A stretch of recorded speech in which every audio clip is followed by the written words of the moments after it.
Именно эту пьесу под названием «Замба» мы сегодня разучим, а также поговорим о непростых метроритмических структурах, тем самым повысим свой уровень понимания метроритма.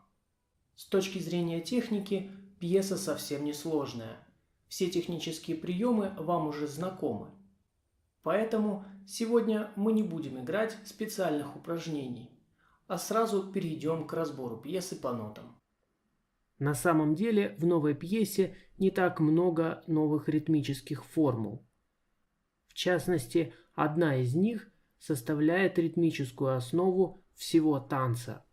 Эта основная формула использована композитором в следующих тактах с 1 по 3, с 5 по 7, также в 9 такте, в 11 и в 13. Первый такт состоит из двух различных аккордов, первый из которых мы будем арпеджировать, играть подряд от 5 до 2 струны 4 ноты. Во втором аккорде после баса мы сыграем одновременно 3 ноты на 4, 3 и 2 струнах. Теперь подробно разберем длительность нот всего такта. Над басом, нижним голосом, для верхнего голоса записана 8-я пауза. Далее в верхнем голосе следует 2/16 ноты. Это означает, что мы будем их играть за время 1/8. Последняя нота до, 8-я. Уже можно представить себе счет восьмыми. Таким образом, этот аккорд можно будет сыграть на счет 1, 2, 3. И снова в следующем аккорде сыграем сначала басовую ноту, над которой записана 8-я пауза. Это значит, что в верхнем голосе после басовой ноты мы будем ждать ровно 1/8 до исполнения этих 3 нот. Итак, внимание. Бас исполняется на первую долю. На вторую долю мы сыграем 2/16 ноты, на третью долю 1/8, далее бас на четвертую долю, а пятую и шестую долю такта будет занимать аккорд из 3 звуков. Таким образом, считаем весь такт. 1, 2, 3, 4, 5, 6.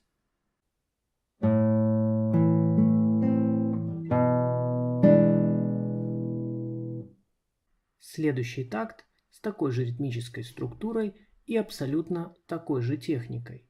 Единственное различие в том, что верхние ноты верхнего голоса исполнялись в первом такте на 4, 3 и 2 струне, так же как и одновременно 3 ноты последнего аккорда. Здесь же они будут исполняться на 3, 2 и 1, так же как и 3 ноты этого аккорда.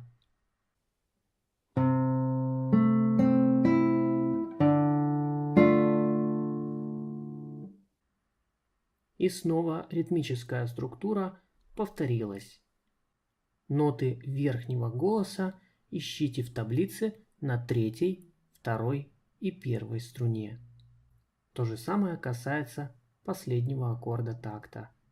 3, 2, 1 струна.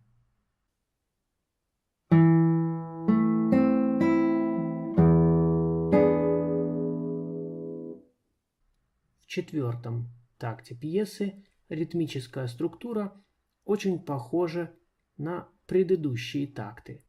Только вместо 2/16 на второй доле такта мы будем исполнять 1/8. Теперь на каждый удар будет попадать одна нота или целый аккорд. Только последний аккорд будет занимать 2 доли. Это будет 5-я и 6-я доля такта. 1, 2, 3, 4, 5, 6.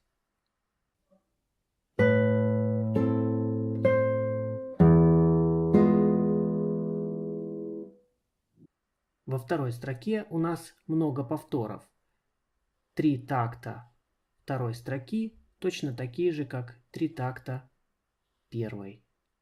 Сыграем этот такт на счет 1, 2, 3, 4, 5, 6.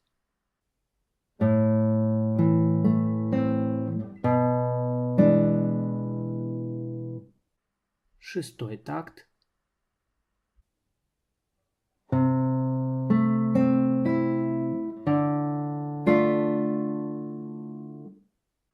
Седьмой такт.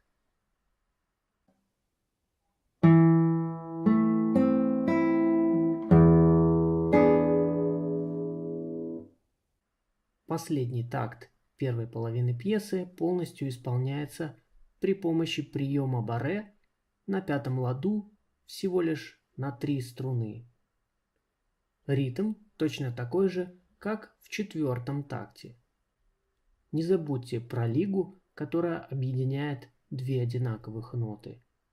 Лига, объединяющая две одинаковых ноты, означает, что вторую ноту не нужно играть, она продолжает звучать за счет предыдущей ноты. А удлиняется она ровно на ту длину, которая записана во второй раз. Здесь записаны обе четверти с точками. Напоминаю, точка удлиняет ноту ровно наполовину. То есть в четверти у нас 2/8. Точка добавляет еще 1/8. Таким образом, 2 четверти с точками будут вмещать в себя 6/8. Это, собственно, и есть размер такта. Таким образом, эта нота ля на первой струне будет звучать с самого начала до конца такта. В этом такте композитор ввел третий голос. Обратите внимание, здесь бас, мелодия, в середине аккомпанемент, который вступает после 8-й паузы, которая записана на первую долю этого такта. Напомню вам, на какие же доли попадает каждый аккорд или нота. 1, 2, 3, 4, 5, 6.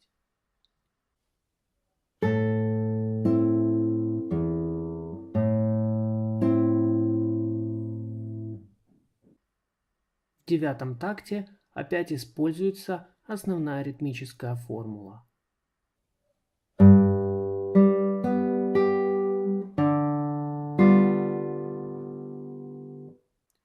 В десятом такте использован ритм 8-го или 4-го такта. Не забудьте про лигу, связывающую две одинаковых ноты.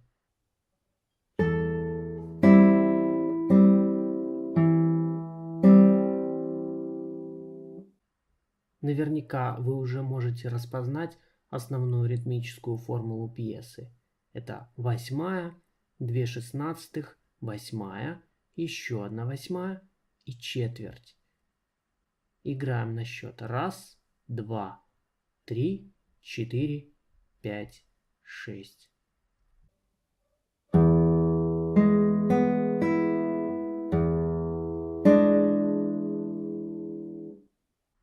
В этом такте заложена маленькая техническая хитрость.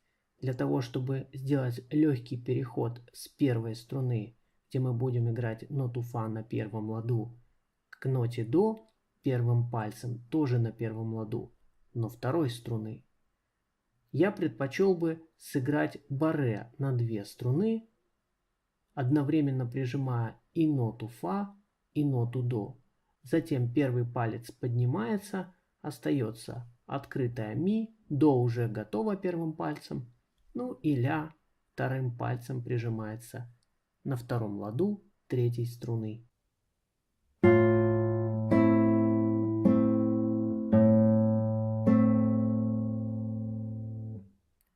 Для тех, кто еще не разобрался, как искать ноты на грифе гитары без таблицы, я подскажу, где находятся ноты фа и ре на третьей и первой струне. Они находятся на 10-м ладу.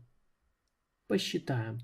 1, 2, 3, 4, 5, 6.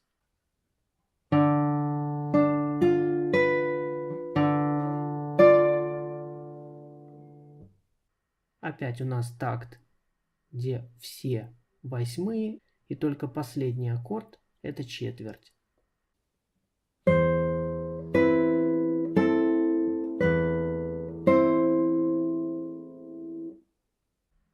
В предпоследнем такте относительно всех остальных композитор кардинально изменил ритмическую структуру. Теперь нам необходимо посчитать четверть, затем восьмая, еще одна восьмая и в конце четверть. То есть первая четверть займет первую и вторую долю такта. Затем на третью восьмую мы сыграем аккорд из нот фа, ля. Следующий аккорд из нот ми, соль, диез на четвертой доле такта. И пятую и шестую занимает последняя четверть. Здесь, внимание, нота ре исполняется обязательно на третьей струне на седьмом ладу, так как вместе с нотой си на первой струне очень неудобно играть ноту ре на второй. Считаем. 1, 2, 3, 4, 5, 6.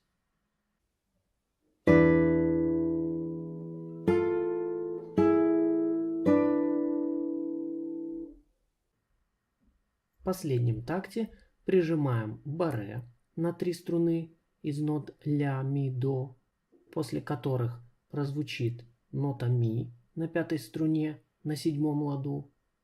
Затем после ноты ми на той же пятой струне на 12 ладу сыграем флажолет.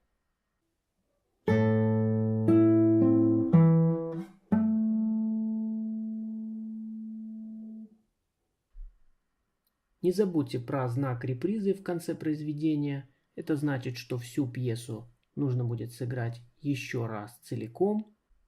Именно в такой редакции она звучит наиболее полно и интересно.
Желаю успехов.